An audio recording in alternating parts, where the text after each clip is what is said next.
We're going to get started in just a minute, everybody.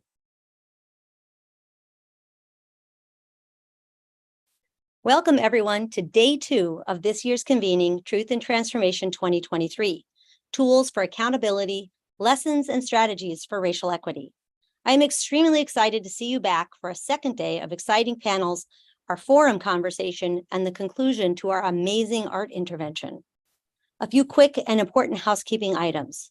If you need technical help, please email IARA, that's IARA, IARA at hks.harvard.edu. There is a different Zoom webinar link for each session today. You can find these links in your email or by looking in the chat at the end of each session. Please note the final forum session begins at 5:30 p.m. Eastern Standard Time. Also, please note that at 2:20 p.m. Eastern Standard Time, all our phones and devices will alert with a National Emergency Alert System test. This will override any silence things you have on your devices. We apologize for this slight disruption. We're going to wait it out. It'll be about 30 seconds, and then we're just going to continue on with the panel. Questions for the panelists can be submitted at any time by putting them in the Q&A tab, and we will be culling those to provide to the moderators during the Q&A portion of each panel. Please share your takeaways via Twitter and LinkedIn. Use hashtag Truth and Transformation, and don't forget to tag IARA.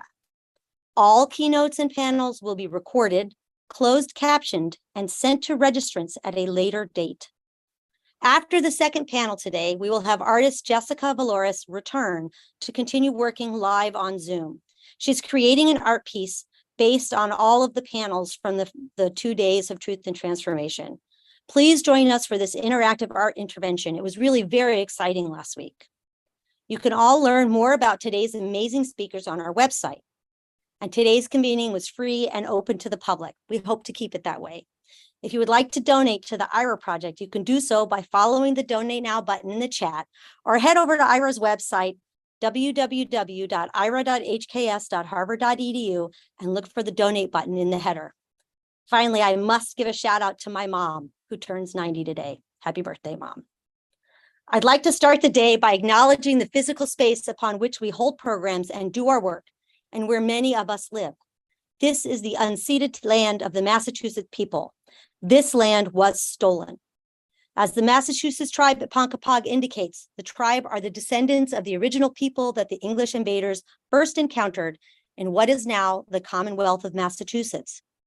They have survived as the descendants of the first people of Massachusetts because they have retained the oral tradition of storytelling, just as their ancestors did.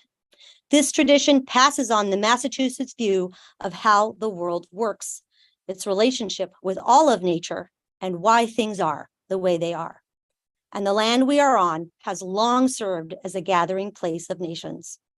At IARA, we seek to amplify the voices of Indigenous people across the US and globally, including as speakers at today's conference. And special thanks to the Harvard Project on Indigenous Governance and Development for connecting us with incredible Indigenous voices. We affirm the words of the Native Governance Center. Land acknowledgement is only one small part of supporting Indigenous communities. We hope our land acknowledgement statement will inspire others to stand with us in solidarity with Native nations. Now, I want to turn things over to Professor Khalil Gibran Mohammed, the Faculty Director of the IARA Project and the Ford Foundation Professor of History, Race, and Public Policy here at the Kennedy School. Khalil. Thanks, Miriam. Oh, let me get rid of that little ding. All right. Hi, everybody. I'm Khalil Gibran Mohammed. I'm the director of the Institutional Antiracism and Accountability Project. It's my pleasure to welcome you back to day 2 of our Truth and Transformation Conference.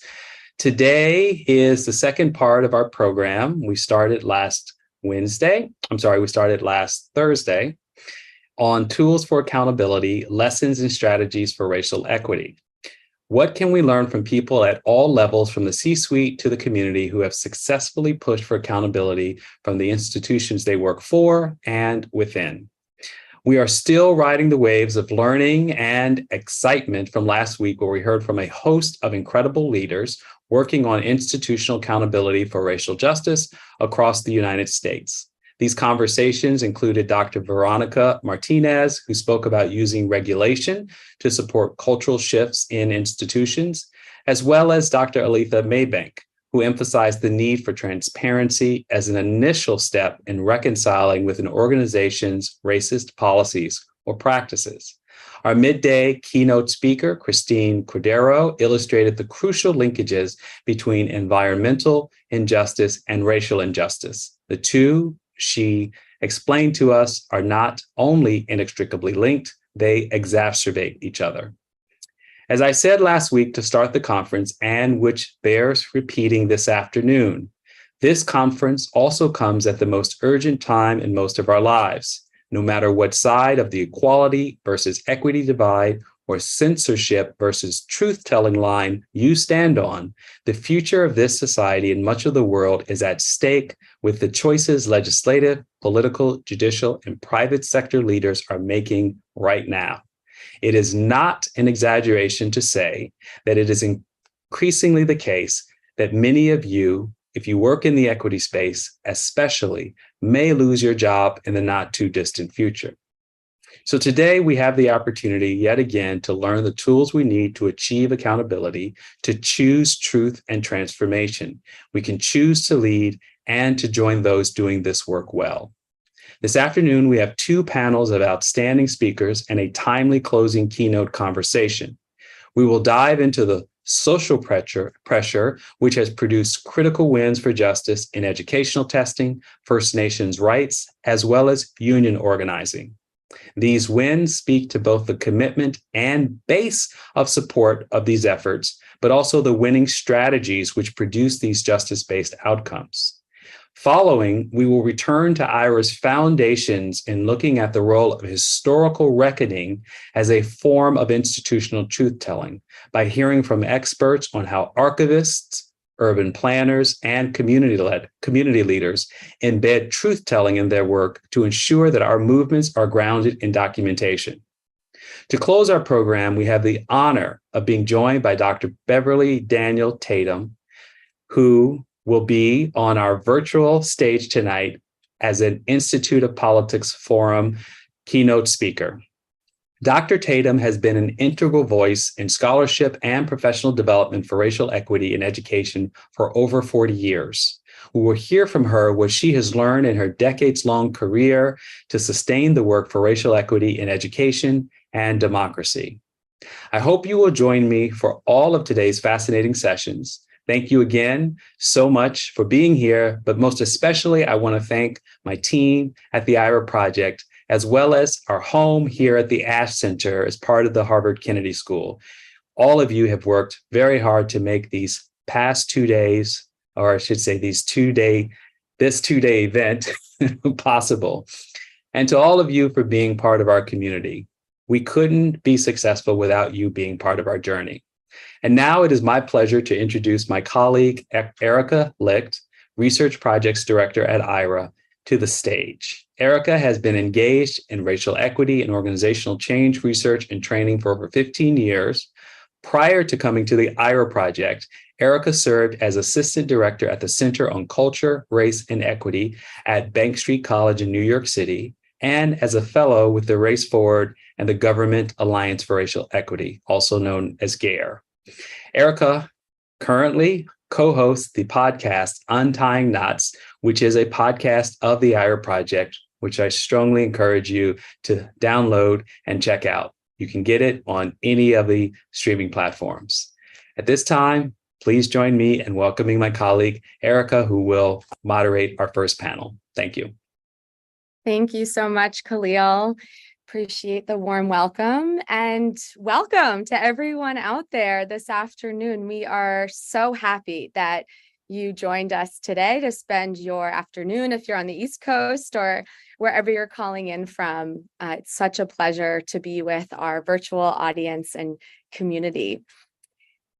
In the Jewish traditions, Mishnah is Pirkei Avot, chapters of the forebears, within which there's a sentiment from Rabban ben Gamaliel, who used to say, on three things does the world stand: on justice, on truth, and on peace. The text goes on to say, and some of us may have heard this before, it is not your responsibility to finish the work, but neither are you free to desist from it. For those of us in the audience today, we may be asking a question in response. How do we actually do this work for justice, truth, and peace? We've seen the commitments from our organizations, some politicians, DEI offices, families, but those don't always translate to change. And just as Khalil, IARA's director, just reminded us, as well as in his opening last week, our efforts for justice are under extreme attack from almost every direction right now, and particularly from the legislature. Our freedom to learn, our freedom to vote, our freedom to access healthcare, our freedom to live lives free from violence are under attack. And so I'm thrilled that today's panel will feature 3 people doing the reparative work that we're looking for and in clear directions for our communities. These 3 leaders are shaping justice movements in each of their sectors and geographic contexts and providing key lessons for all of us in the struggle for racial and Indigenous justice. Their work provides these specific examples we're looking for. And they have one thing in common. That's the impact and influence of using social pressure and, as we titled the panel, turning up the heat on our institutions, on federal government, on companies to change and to shift power, to shift resources. I'm reminded of the People's Institute for Survival and Beyond's definition of racism, which is race prejudice plus power. And so we're going to talk a lot about that shifting of power and pressure on power today. I'm delighted to invite to the stage first, and I'll introduce all 3 panelists, Akil Bello, who is a supplemental education and test preparation expert with almost 3 decades of experience. Akil has worked at every level of test preparation, from proctor to CEO. I can't even imagine all of those hats. And he has helped launch 2 companies and develop dozens of preparation programs, including training hundreds of instructors and helping thousands of students. He is a founding partner and CEO for Bell Curves and currently serves as Senior Director of Advocacy and Advancement at Fair Test. He is featured in a number of publications and documentaries, including The Test and the Art of Thinking, which I encourage everyone to watch at home. Leah Nicholas McKenzie is the founder of LNM Indigenous Consulting, working with Indigenous peoples, governments, organizations, and corporations to achieve transformative change, focusing on Indigenous engagement, inclusion, human rights, and reconciliation. She is a member of the Maliseet Nation at Topic in New Brunswick. She's held a number of senior roles within Indigenous organizations and the federal government, including many titles such as Chief of Staff to the National Chief at the Assembly of First Nations. And we had the immense pleasure of meeting Leah during our field work for our global justice work and project here at IARA. She has also been featured as one of the 150 Indigenous women on the influential Indigenous Women Timeline at the Canada School of Public Service, a true immense honor. And finally, Liz Gress is the Deputy Director of the Service Employees International Union, SEIU, Racial Justice Center. SEIU unites 2 million, you heard that, 2 million members across the United States, Canada, and Puerto Rico. Liz has played a crucial role in SEIU's racial justice journey since 2014 and has been on staff at the center since its inception. As a child of white Polish immigrant parents, these experiences have deeply marked her commitment to racial and economic justice. And alongside her union work, she believes in creating community. I was going to say communing, but creating community wherever you are.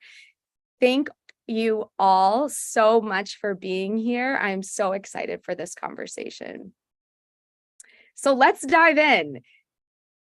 Akil, I'm going to start with you, if that's okay, and want to highlight that you've been a part of many large-scale campaigns for fair testing and assessment, including an effort in the last year to really put the pressure on the College Board to resist the political attack, which we witnessed, this assailment on the Black Studies AP curriculum. we were all watching in the news, on TV, as we saw what was set to be a new innovative curriculum on a critical, long erased and even misappropriated cornerstone of American history. And we watched, as a result of your efforts, the College Board go back to the drawing board. So illustrate for us what strategies and pressure worked from your campaign efforts. Thanks for having me, first of all. It's an interesting question. I don't know that I would agree with the framing of worked. I think helped is the right framing, has created additional attention. I won't say worked until it's done, and it's not done. I think that for me, primarily, what I've endeavored to do is create attention on things that often may be overlooked. When you have a $2 billion organization that is a pseudo-governmental agency, like everyone encounters the College Board on the way to college in one way, shape, or form or another, whether they know it or not. Almost every single college-bound student encounters them. So they're ingrained in society in a way that is difficult to challenge, difficult to understand. And so I think it's important in calling attention to their misdeeds that we make sure everybody understands how they're influencing things and call out the historic as well as the current problems that they exacerbate consistently, vocally, and strongly, right? And so I do everything I can, from conference presentations where I consistently point out historical problems as well as current problems and attach to the past the behavior of the present. Right? And I think that that's really important in recognizing that this isn't a one-time deal, right? This is a pattern of behavior that is intrinsic to the organization, right? And it's also important to point out when things happen, like AP psychology, I believe it is, was just challenged in Florida, and they caved. And College Board defended it strongly, which they did not do for AP African American Studies, right? So it's really important in terms of calling attention to patterns of behavior so that those who think it may be a one-time mistake, it may be an oversight, that they recognize that it is either intentional disregard or something more sinister than that, right? Because every turn where there is an opportunity to defend racial equity, to defend history, to defend, standing up for African Americans in this country through their curriculum, through their products, they choose another path, right? And so the pattern of behavior is, I think, what I try to point out the most, right? Not just the one isolated event, and to make sure that that's broadly understood so it doesn't get swept under the rug. Thank you so much. And whether ironic or not, the national alarm system just went off. And I just have to say, what if we had a national alarm right now for what you just shared with us, right? This is not an accident, this disregard, this, I use the word erasure, use some, incredible verbs, so to speak there. What if there was a national alert about the curriculum that you're describing? And there should be, because this is an organization that is entrenched in K-12, right? And so the curricular decisions they make will influence K-12 in a very important way. And this is an unelected large-scale organization with no oversight, like no governmental regulations. So how do you control them? How do you ensure that they are working in the best interest of the public, right? The only way to do that is to apply pressure to those who have power. So that starts with public pressure, right? But in truth, it's only going to come when board members of the organization specifically call leadership to account. That's right. Leah and Liz, before we pivot slightly, I'm curious if you have anything you want to add or respond to as the national alarm goes off again, right? Like, we're heeding the call. This is the, by the way, Jewish high holidays where we literally blow into an animal horn so that we will heed the call in our communities. So anyway, the floor is open to either of you if you want to chime in. Well, perhaps I can just add to that and thank you. And before I start, because I'm taking the floor, I just want to thank Miriam for the land acknowledgement and also let you know that I'm joining you today from the traditional territory of my people, the Wolastoq-Waywanoke in New Brunswick, Canada. And Akil, I was writing frantically as you were talking because I couldn't agree more. In Canada, I always say that the challenges that we face as Indigenous peoples today are centuries in the making: the racism, the discrimination, the dispossession of our lands and territories. And one of the things that your work reminds me of is the phenomenon of residential school deniers in Canada. This was where hundreds of thousands of Indigenous children were forced to attend schools, residential, and also what were known as day schools. And many died, many suffered terrible abuses there. We weren't allowed to speak our languages and so on. And there's a group of people who are like, well, but you got a good education, or you were able to, hey, weren't you able to get a job, and be productive members of society? So really trying to call that out and work against it is going to require all of the things that you talked about. But these deniers have been around since the advent of residential schools, which started in the 1800s. And so, I love what you had to say. Thanks. Thanks, Leah. And Liz, please. No, I'm just really, I'll come back to this too when I have a chance to talk more about what the work that we're doing at SCIU. But Akil, what you raised about sort of attaching to the past, the behaviors of now, is just so right on, and just so important for us to hold in the work that we do, because I feel like we really need to think back to truly deeply what it is that we need to unravel as we take these fights on. And it's often not as simple as it seems. So I really appreciate that framing. That's right.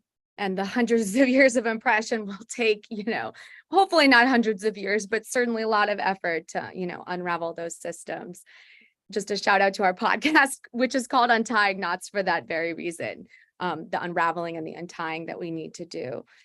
Well, this is a great transition to first uplift the work that incredible work you've been a part of, Leah, where you were a part of a team which conducted a major initiative to turn up the heat on the Canadian federal government in 2010 and prior to 2010, when the Canadian federal government was looking at its Olympic Games plans, and your work, along with many First Nations leaders and advocates, so strongly was effective to center and advance the rights of First Nations people and communities. So I'm really curious what we need to learn from your example and from this pioneering approach. Yeah, well, maybe I can tell you a little bit of a story and some of the background, because people may not be aware of what happened there. But I must tell you first that as a human rights advocate, when I was first offered the job, I turned it down because I was worried about potential harms to human rights. But the more I got to know the Indigenous partners who were leading on this, and the more I realized it was just an incredible opportunity to advance human rights. The partners were also known as the Four First Nations. They were the Lilwat, Musqueam, Squamish, and Tsleil-Waututh nations in the Vancouver and Whistler areas. It was in their shared traditional territories that the games were being held, and they used the opportunity to assert their rights, including rights and title over their territories. They basically said, look, if you want to come here and hold these games, you're going to need our consent. You are going to have to agree to our full participation, joint decision-making, the full enjoyment, that we should have the full enjoyment of benefits from the games, because there are lots of benefits that usually roll out of these things. And this was the first and seriously only time in history that Indigenous peoples were recognized as full partners in the games. Now, at the time, Canada was opposed to the UN Declaration on the Rights of Indigenous Peoples and was fighting against it, in fact. And so the Forehouse First Nations and their partners used the opportunity to raise awareness about the Declaration, but also to exercise the rights, the fundamental human rights that are elaborated in it. And they weren't waiting for the government to say, oh, it's okay, we agree, you have rights. They just went ahead and they did it. So what they did was they did things like protect their traditional territories and raise awareness about their sacred spaces. So for example, they did a mapping project of what they called wild spirit places. And they said to the partners, you shall not do any development in these areas because they are so critically important to us and to our people. Another project was it was along one of the highways where they put up signage and information booths in their language about the territories and stories about their territories. And one of the hereditary chiefs, Chief Gibby Jacobs, said, we will no longer be invisible in our own territories. So they were involved in more than 200 initiatives across all aspects of the games. They created partnerships with Indigenous peoples across the country. They got return of 300 acres of land. We talk about land back. This was a land back initiative. They fought for it. But some of the most significant legacies, in my view, were those that were related to Indigenous protocols and human rights.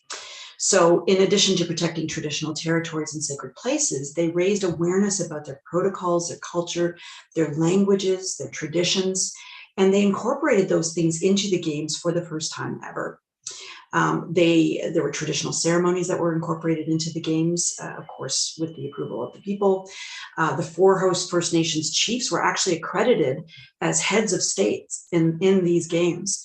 And I would also say that there was a group of youth, more than 300 from across Canada, that came to participate in the Indigenous Youth Gathering, which was, we wanted to make sure that they had a games experience and to inspire them through sport, but also to promote health and wellness. And these youth participated in the athlete welcome segment of the opening ceremonies, which was the most prominent and longest segment. So they showcased their traditional regalia and dancing styles to an audience of millions. And at the games, I was the chief of protocol for the Forehouse First Nations, and I sat with Indigenous leaders from across the country. And from the moment those kids took the stage, I started sobbing. And I cried for the entire hour because it was just so beautiful. But I looked around me and all of the Indigenous leaders were crying too. And I think that just shows how unusual it is that Indigenous peoples would be so prominently featured. And in fact, the late Chief Leonard George of the Tsleil-Waututh Nation, one of the 4 nations, who was a fierce advocate for his people, participated in those opening ceremonies. And he told me that he had never felt like he was part of Canada, that he'd never been respected. And during the opening ceremonies, when O Canada played, he sang it for the first time in his life at the top of his lungs. And so Canada wanted these games. And so the nations used that desire to push the various orders of Canadian governments, as well as the Olympic organizations, to do the right thing by insisting on an approach that respected their human rights. Wow.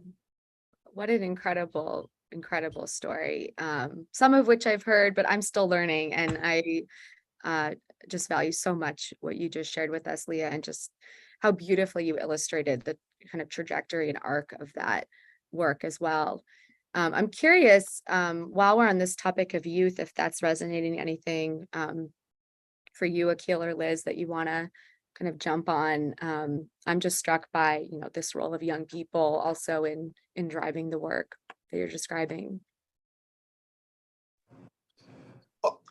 I think it's interesting because from such a seemingly disparate, unrelated topic, the themes are consistent, right? Tying together even what I was saying earlier about history, when the College Board changed AP World History and removed essentially everything before colonization by Europe, it was students out in the streets protesting, right? So the youth driving the attention to these issues, right? Other themes in what Leah said that kind of jumped out to me was sort of the implicit dangling of likely unrealized benefits. Just let us do what we're gonna do. It'll work out for you. It'll be fine, right? Like there's the consistent theme of racist abusers. I don't know what group it is. Those in power may be the simplest definition of them, who like to dangle a little something and hope that you settle for it, right? And so it reminds me of the phrase better than nothing, right? And to me, that's problematic. Thinking of better than nothing, I hadn't initially thought about this, but when the College Board launched their newest SAT, they claimed it would help promote diversity because they offered online videos with Khan Academy, right? And they claimed, David Coleman literally said something like, I've never seen a technology that has so equalized the racial divide in this country. So his claim is online videos will solve the problems associated with the test and equalize and solve racism. Like the insanity of that statement, right? And the nerve to claim that that would possibly even begin to approach that sort of solution. And to me, it sort of seems to tie into all of these other themes of hyperbolic claims of delivering solutions when in truth you're perpetuating the past, right? And so I think we have to keep that in mind as we're engaging in this work, that that's the playbook. And we can't allow that playbook we can't settle, we can't appease, we can't negotiate below our lines of, past our line in the sand. That's right. That's right. So well put. And the bar has been set so low, right? I think to both what you and Leah raised, like the most minimal demonstration of rights being honored or recognized, or equitable, curriculum or framework is like a pat on the back, so to speak. But what you're saying about the playbook and learning, from the past and from history, crucial. I work with a historian, so I can't get out of doing that. But not to say that lots of work in my professional past certainly wasn't so attentive to particularly that historical the historical through lines. Liz, anything you want to add? We're moving towards you right now anyway. And what a great segue to thinking about in this context of large scale change, what does it require and what does it look like when you're organizing thousands of members across a huge space? And within the history of union work and union organizing. So you're working with SEIU, you're working with thousands of union members, organizers. Help us understand the impact of rallying these thousands of people and who are a part of a whole cross-section of unions and industries themselves within the United States. Let me try. It is massive in many ways, and I would also I'll get to it, but there's also ways that we need more. First, I just want to say thank you for having me, and thank you to IARA for putting on a conference like this that really sort of brings people together for us to figure out how we tangle with really sort of creating racial justice and creating accountability to that. So I really appreciate being able to be a part of this. So organizing thousands, hundreds of thousands, sort of working people across the country. We are in a moment. I think most folks are aware. We're seeing everything from, Amazon sort of warehouse workers organizing, to Starbucks workers who started with organizing 3 stores in Buffalo, New York, to now having hundreds of stores organized. Last week in California, legislation passed that is created a minimum wage of $20 an hour for fast food workers, and is creating a table for them to sit at and negotiate over their sort of wages and working conditions on an industry-wide level. Like, no, I wouldn't have imagined that a few years ago, right? We've got the sort of workers, the Writers Guild just settled a strike. SAG-AFTRA's still on strike, but they're winning substantial improvements for them. The UAW's out on strike in all of their, all 3 sort of major auto companies across the country.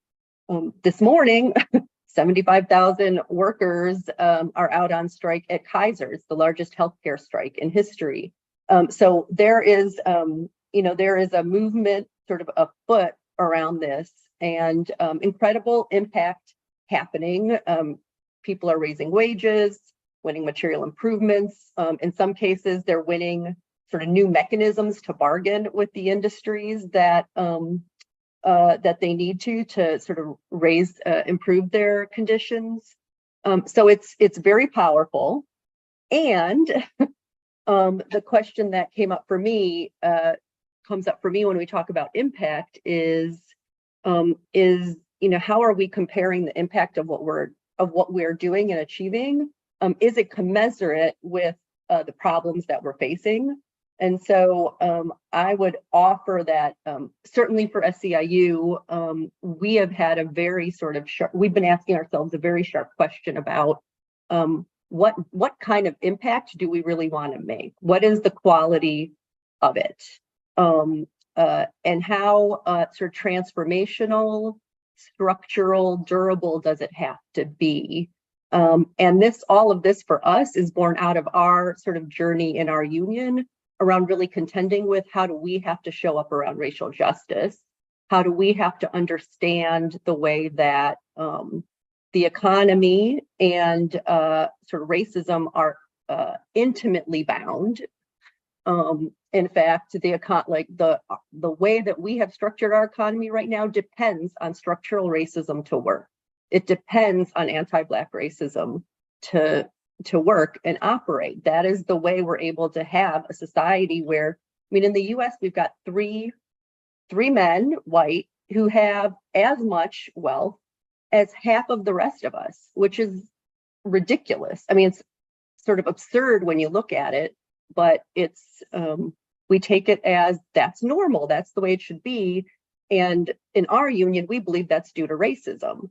And it's due to the way that we live in a country and in a culture that has really dug in on sort of having a hierarchy of whose work is valued, who gets attention, who has power, and who doesn't. And it's structured around race. So for us, that has really meant that over the past few years, has taken us on a journey to say, okay, so how do we really, really dig in on those implications for us and for what it means for how we can achieve economic justice for working people in the country? And it's, for us, that has meant we've had to declare that for all of our members, Black members, brown members, our white members, there's no getting to any kind of economic justice for any of us unless there is racial justice, unless we really focus in on who has been locked out of having labor rights in this country, because there are whole swaths of people that were excluded when labor rights were passed in this country. Domestic workers were excluded, agricultural workers, tipped workers, and it was explicitly because that was work done by mostly Black people. And that continues to this day. This is, Akil, to your point, what is happening now absolutely tracks back to what happened in the past. And so we have to sort of take that really sort of deep back as we look at it.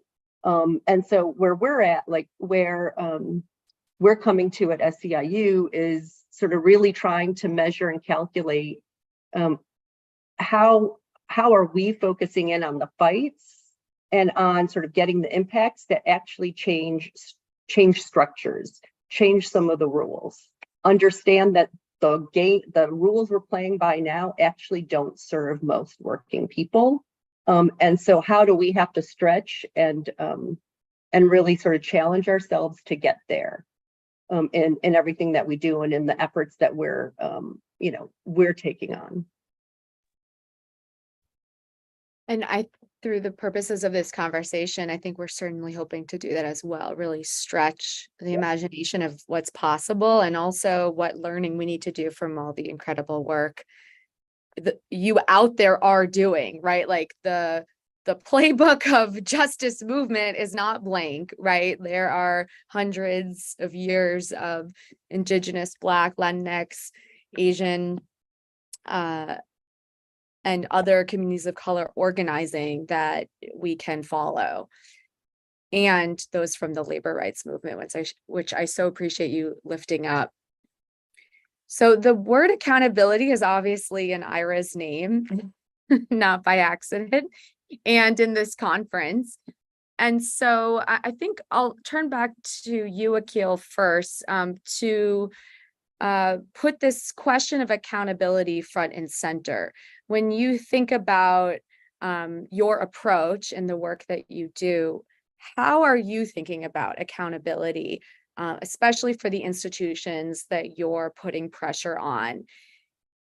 And I'll just tack on to that, what are we holding up the mirror to when we think about accountability? So there's institutions that have many purported commitments. They have engaged in historical harm. They're engaging in ongoing harm, especially to all of the students, that you are writing about and researching in terms of impact. So give us a sense of how you're thinking about accountability. Sure. So it's an interesting question because I'm still stuck on tying in, thinking about what Liz said. I kind of encourage everybody to go back and I want to listen to Liz again and replace everything she said about working with education. Like you could just swap all the words, right? And thinking about testing and educational access and higher ed, which is really where I focus, right? I don't think about work on a day-to-day basis, but I listen to Liz and I listen to Leah, and it's like, yeah, that. Like we're all saying the same things in a different sphere, right? Particularly what struck me was the hierarchy. College Board was designed to reinforce the hierarchy. It was designed, right? Like the literal design of a standardized test is to create a distribution that says these people are better than those, right? And so to tie that all into accountability, I think I tend to try to force the acknowledgement of behaviors and consequences, right? I hope in forcing the acknowledgement of those behaviors and consequences that we also force change, right? Whether it's through calling them out and calling out, the CEO of College Board by name who says, we're going to take an unflinching look at African-American history and then flinches at every turn the minute DeSantis says, maybe we won't buy your product. Right? And pointing out that at every decision point where you had the choice of making money or promoting justice, it seems that the decision was to make money. So I hope in pointing out these things that we create an environment of knowledge and of pressure that forces those who are in the position to make the change happen to actually change, right? And I think it's important to recognize the impact of these things, right? You're creating a product that creates small distinctions between people that are immaterial to what you're purporting to claim, right? Let's take the SAT, for instance, right? College Board's big product. It helps you determine who's going to get a 3.1 or a 3.3 in their first year of college. How does that, who benefits from this? Except someone who wants to reinforce a hierarchy in the admission to higher ed, in the completion of a degree, in the employment after a degree, and in the workplace. And now Liz, her whole thing takes on a whole new shape. Right? Like, so I think that, to me, like, the connection of all of this was fascinating, and I'm gonna stop there. When we put the panel together, I was confused. I was like, this is too disparate. I was like, we have nothing in common. I'm sitting here going, no, it's all the same. Right? So it's fascinating. I think we're all doing the same work from a different angle. Surprise, surprise. Well, thank you, Nikhil, for just making those direct links. And that's what we hoped. I mean, I think as a institute, we're trying to study these very efforts and these very connections. And, we can only hope in a conversation like this, like that those through lines, really surface and that it feels resonant and generative, right? Like, I think this conversation thus far has been just incredibly generative, which is a great reminder to the folks watching at home. Just a little PSA, we are going to turn to questions from the audience soon, and we'd love to hear from you. There's already been some fantastic questions coming in, and please keep them coming. Leah or Liz, building on what Akil just shared about accountability, about the surprise, connectedness of this conversation. Surprise, not surprise, connectedness of this conversation. Yeah, no, Akil, I couldn't agree more. And Liz, I was struck by your conversation about impacts, because I do think about that all the time, about the impact of the games. And in Canada, an Indigenous child is more likely to end up in a jail cell than in a university classroom. And so the impact of those games, I hear from those young people, formerly young people, it was 13 years ago, all the time, to tell us that we changed their lives, literally. And they are now leaders. They are, whether they're in politics or in other fields, they are doing incredible things for their community and for their people. And when it comes to accountability, Indigenous peoples worldwide do have an incredible tool for accountability, and that is the UN Declaration on the Rights of Indigenous Peoples.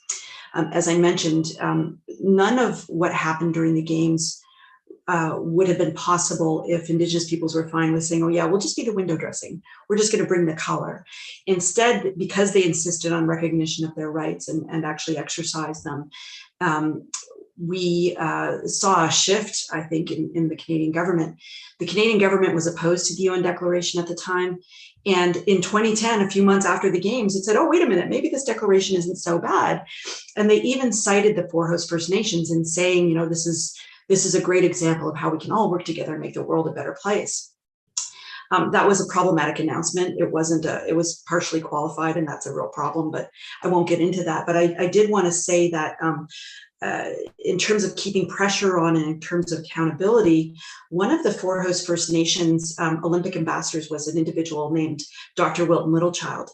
And Dr. Littlechild was also part of the Truth and Reconciliation Commission that looked at residential schools and addressed the history and legacy of them. And he's a celebrated athlete. He believes in the power of sport to achieve reconciliation. And so when the calls to justice from the TRC came out, there's a huge section on sport. And there's also a huge section on the UN Declaration on the Rights of Indigenous Peoples. All of this put pressure on Canada. They finally fully endorsed the declaration without qualification in 2016. They passed legislation to implement it in 2021. And now, as of this year, we actually have an action plan. So these are all ways that we can keep this government accountable and making sure they're living up to their commitments.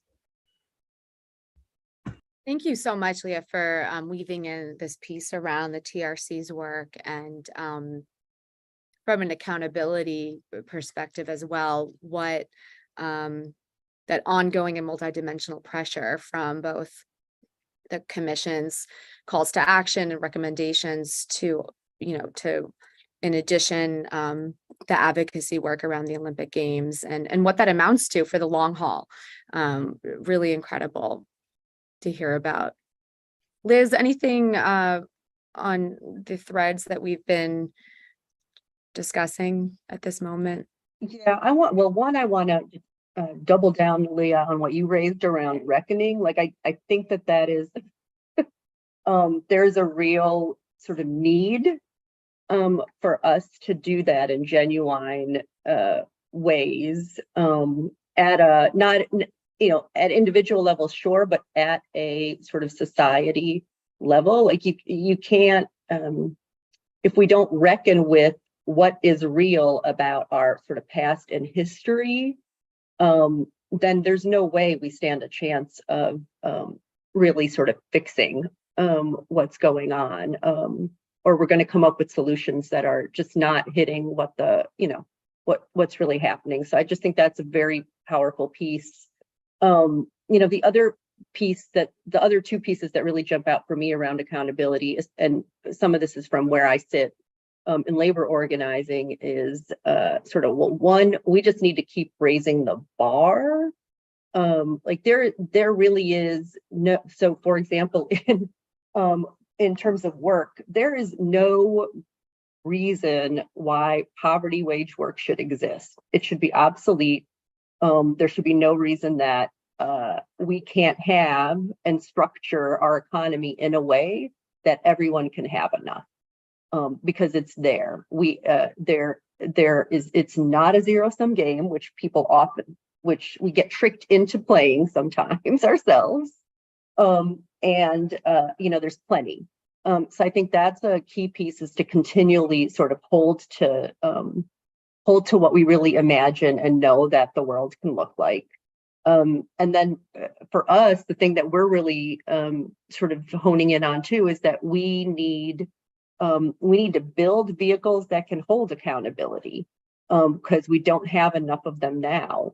There are not enough working people that have access to a union, which is their vehicle, to be able to negotiate over the conditions of their work, to negotiate over what they need and what they deserve, right? And so unless we sort of create ways for that to happen, it will be, very difficult. So that's, just the other thing that I would throw in. Thank you. This wasn't asked in the audience, but I want to drop this in to see if this resonates at all, is building on what you mentioned, Leah, around the UN Declaration on the Rights of Indigenous Peoples, and thinking about internationally recognized legislation or declarations that exist. Does that offer to any of you, in addition to what Leah's described, or building on that, precedent or an accountability mechanism, frankly, to think about the rights that we need to uphold in all of the different industries and in communities that you all are talking about? So internationally recognized legislation, UN, even EU, other forms of justice-based coded law that exist. It makes me think of, like, so I don't know that there's law around justice and education so much, but definitely within the field of psychometrics, within the field of testing, there are guidelines, no laws, right? But it feels like the laws that Leah was speaking of were largely treated as guidelines. So what that has me thinking of and pondering is, how do we ensure that existing rules, guidelines, laws are equitably enforced, right? I think that's a huge problem. And I'm sure within the workplace, I don't have specific citations, but I'm sure that there are workplace laws that we know are violated on a daily basis. We have, so I think even for me, it's more important because I see it sort of more often, the misuse of testing, right? I work in an organization, Fair Test. The essential mission is to prevent the misuse of testing. I can cite chapter and verse the guidelines from the testing agencies that are violated every single day, right? And so I think that we have to start that from, do these rules, laws exist? And then how do we ensure that they're applied? Mm-hmm. Well, and I mean, it's a compelling question, especially in the sort of area of kind of labor and economy, because it's like there is no sort of, as far as corporations go, sort of country borders don't, they like many of them transcend country borders. Some of the sort of the economic realities that we deal with are often very global in nature, and so you can't just sort of see it through the lens of your nation or your place. But I would venture to say that we don't necessarily have or haven't put in place what needs to then be structured to be able to navigate that, right? So yeah, there's more work to do in that area. Leah, just the invitation, if there's anything you want to add in this regard. Yeah, well, both Akil and Liz hit on some very important things. I would say that these laws and rules and regulations are only as good as who is actually applying them and how they're being applied. And when I mentioned that Canada in 2020 said, oh, okay, the declaration isn't so bad. However, there's some things that aren't consistent with our Constitution, therefore we have a problem with them. And that's really the problem with international law, is that member states of the UN cannot pick and choose which human rights they're going to recognize. And they can't hide behind their own domestic law to say, well, that's not compatible. They must instead rise to the international standard rather than the other way around. And so that was the problem that we had with Canada then. Now that they've done it with no qualifications, we are all watching to see if they do indeed apply or uphold these rights as Indigenous people see them under international law. And I love this reminder, like we all need to be watching, right? It's not just the folks directly impacted by the harm that need to keep the watching. It's like we are all implicated, especially those of us who, care about justice and about true equality and, want to live in communities and societies that treat people well. I want to pick up on the legal thread, actually, because there's a great question in the chat about some of the barriers in K-12 education work. And to the person who asked the question, when it seems that schools are actually referencing legal requirements as the extent of efforts that they have to make. So I guess in other words, and maybe Akil, you can start us here, where do you see it as a roadblock when I guess the bar or limit is the legal requirements, or actually vice versa? They are seen as a explanatory mechanism for not even, moving beyond a certain degree in, as this person calls it, diversifying education. I guess we can interpret that as diversifying curriculum as well as, student body, teaching staff, etc. So that's an interesting question because it's broad and complex. I guess I'll try to handle it, one, in a broad way, and then two, in a very narrow way. I think broadly laws do have to be the minimum standard, right? Because how else could something span regions, states, nations, internationally, right? So laws tend to be the minimum expectation. The advocacy work has to push us all towards doing more than the minimum, right? The goal shouldn't be the minimum standard. The goal should be well beyond the minimum standard. And when things fall short, at least we've met the minimum. So I think that there's work to be done to ensure that we're all working for more than the minimum, right?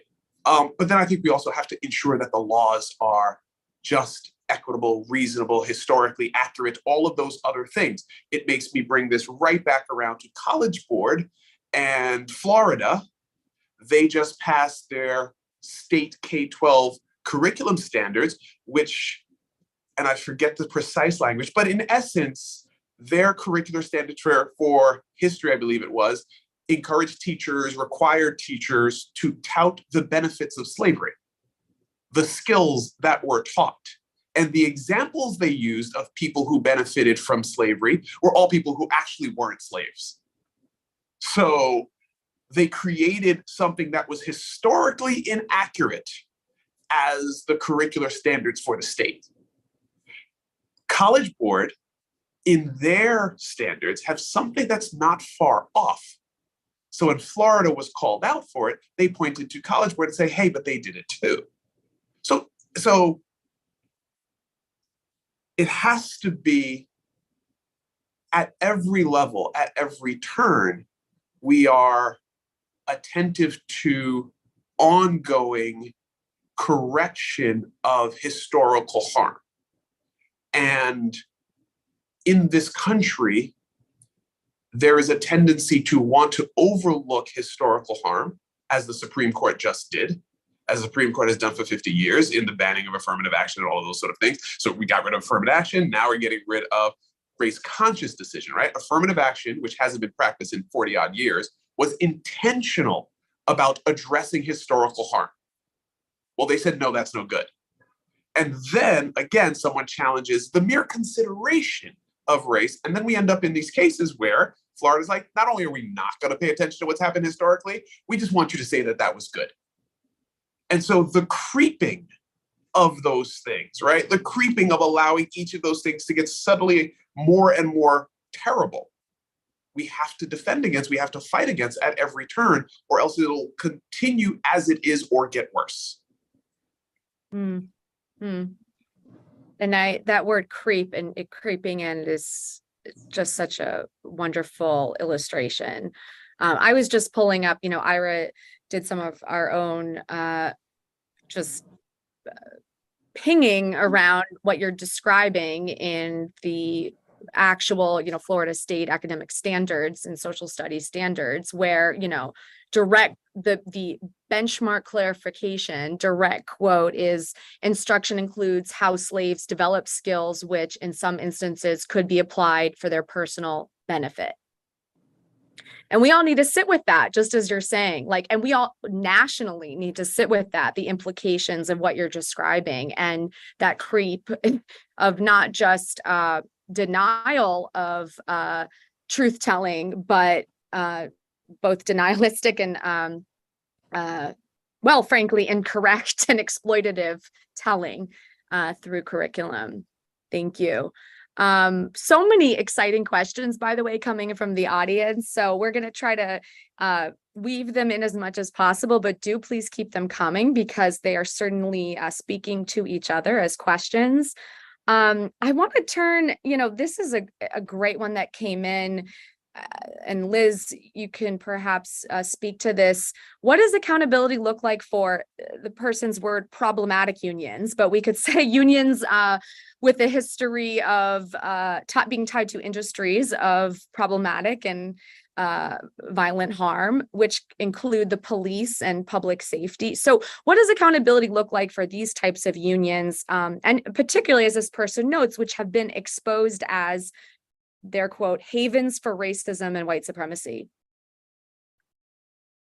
Thank you for that question. That's been a rough one in the labor movement, I would say. So around this, I would actually telescope us out a bit. And I'll speak sort of from my experience living and growing up in Chicago. This is a place where we also have to understand our history kind of very well and be able to trace sort of how power functions. Because I think that there's been a lot of focus on sort of police unions, rightfully so, around what's in sort of contracts that sort of creates a vehicle to get around accountability, right?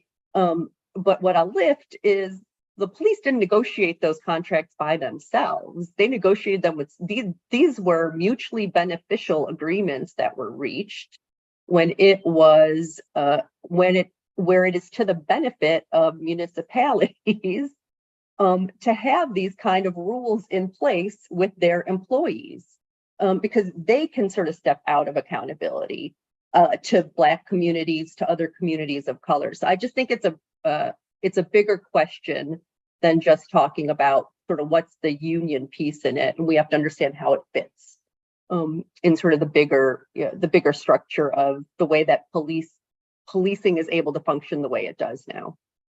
Incredibly useful. Thank you.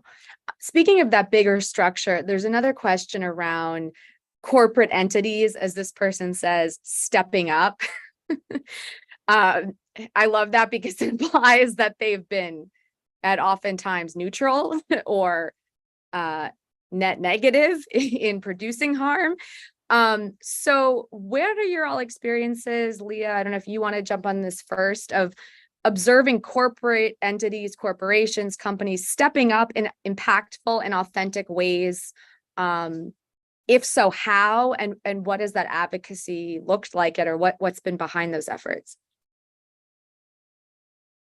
Yeah, well, one of the things that I do like about working with corporations, because I do work with a number of them, is that they are far more agile than these large government bureaucracies or even the United Nations, which of course is the largest government bureaucracy in the world.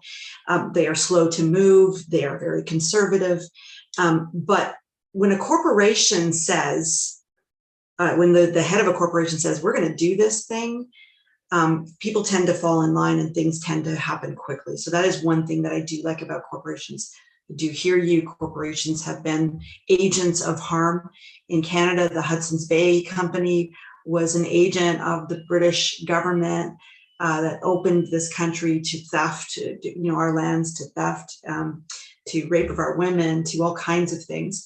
That is a company that is attempting to turn around its relationship with Indigenous peoples. What I would say is that the corporation that was involved in the Olympic Games, to me, is a prime example. The chair of the board, unfortunately now passed individual by the name of Jack Poole, said, we are going to involve Indigenous peoples in these games, not just because it's the right thing to do, but because it's going to make our games more memorable and more interesting. And so he was really looking at engagement with Indigenous peoples from the perspective of the benefits that Indigenous peoples would bring to the games. In addition to doing it because it's the right thing, or because you feel pity for Indigenous peoples, it was really a different and very refreshing approach to how a corporation might approach Indigenous peoples. Thank you. Thank you. Akil or Liz, anything you want to add on that? I think corporations are interesting, right? Because they are theoretically more nimble. But I think we have to watch them to ensure that efforts for social justice aren't fads, right? Corporations, I respect corporations when they're honest, when they say, we will engage with this community because there's benefits to us, right? Like to me as a corporation, because we know that that's what they're motivated by. They're motivated by making money, perpetuating the brand, perpetuating their income. So all of the statements after 2020, if you track the number of corporations that followed through on those commitments, it's shockingly low, right? The AP African American Studies is a prime example. Like College Board sat on an African American Studies developed, or the idea of the program and attempts at developing it for 10 years. George Floyd happened in 2020, and now they roll it out in 3 years in Trump's America. And any intern could have told you that's a dangerous time to roll it out. You need to be ready. But somehow they weren't. They were hopping in on a fad. They were not truly committed to this program, because prior to that, they didn't roll it out because they didn't find colleges who were going to pay them or create the incentive for students to take it. So I think it's important to recognize that in thinking about corporations, their motivations have to be clear. The example that Leah gives the CEO there seems to have a very, very clear motivation, but also a self-motivation. This is valuable to society, but also valuable to me to make my games better.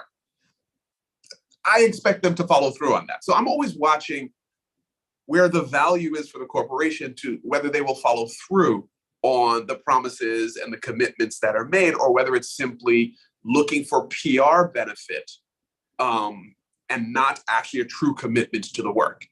And I think for advocates, we have to think about the visible and the invisible work of holding corporations to account, right? Is it behind the scenes being the leaker to whisper to a reporter what's going on? Or are you the one in the boardroom speaking to the CEO to make sure that not only do you create a DEI position, but you actually fund it and give them a budget? Right? So I think we have to think about all of those things because, again, in the end, your money tells the story. Absolutely. When looking at a corporation.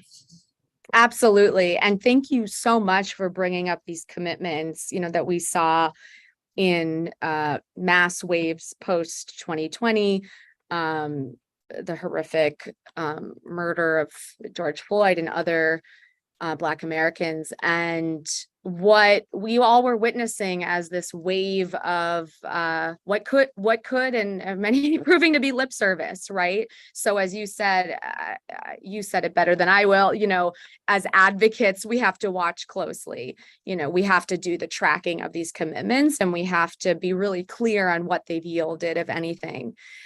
So I'm going to pose one question to the whole group, a round robin style, to close us out. And I think it weaves together really beautifully two questions from the audience, which is, how do we collaborate then? So, and they said something so critical in the question, how do we collaborate then? Is there space to do so, or do systems keep us far apart? So certainly these systems are, systems being systems of oppression are also baking on the division that they create in of itself of oppression of people and groups. And, as another question poses, that we're really holding on to this thread that across industries and topics, the same issues and themes exist.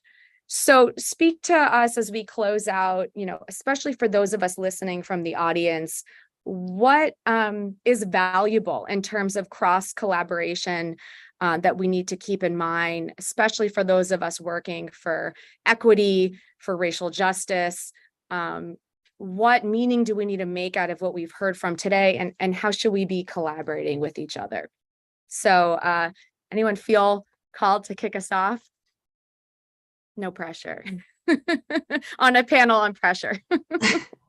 Well, maybe just briefly, I can say that in Canada, I'm part of a group called the Coalition for the Human Rights of Indigenous Peoples. And what it is actually Indigenous peoples plus allies. And so we work together largely around implementation of the UN Declaration. Previously, it was just to get the declaration approved or passed at the UN. We've worked on many other things too as well. So along with Amnesty International, the Quakers and other allies, working on things like missing and murdered Indigenous women and girls, for example. So coalitions are incredibly important, and I want to create a coalition with Liz and with Akil. I love that. I'm there, Leah, any day.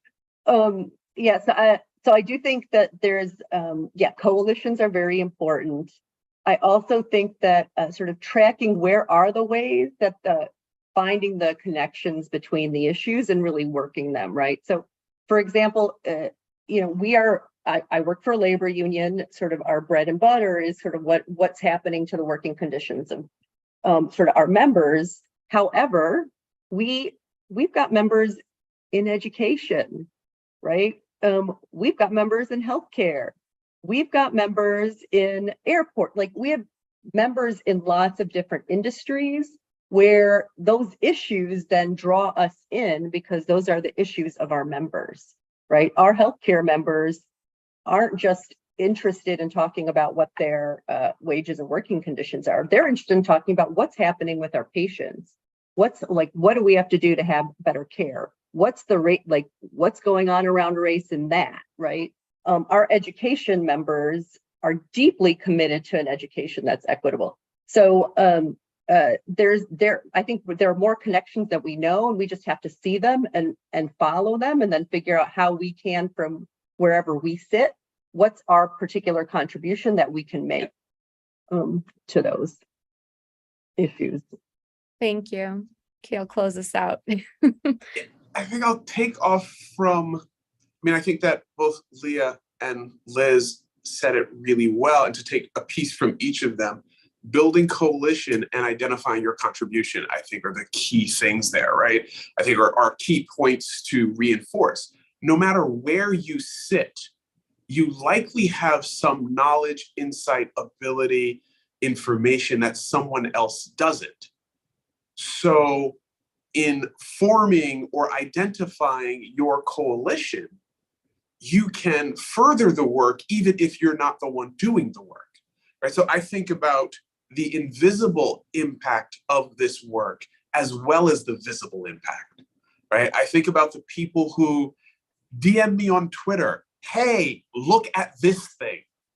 And it becomes an article that I write, right? There are people like, send me something like, don't put my name in this, but you should know. Like, so, and there's a huge value in that, right? So I think that is an informal coalition, right? That's an informal identification of where your skills and abilities are. But when we're talking about this work, we need both the formal and the informal, the visible and the invisible. I will never, ever try to run or be a part of a labor union, but I'm absolutely building coalition with Leah and Liz. Right? So I think that we all have to find a place where we can fit into this so that the work gets done. Thank you so much. Thank you, Akil, Leah, and Liz, for your incredible insights, wisdom, and work out there in the world that you're doing. We so appreciate it, and I'm sure that the audience today has taken so much out of this conversation. Please don't go anywhere to the audience watching. We will be back at 3:30 Eastern and have a fantastic program ahead of us, looking at historical reckoning and picking up so many of the threads that have showed up in the conference thus far. So see you in about 15 minutes. And go ahead and click on the new link on Zoom to make sure that you get to the right place.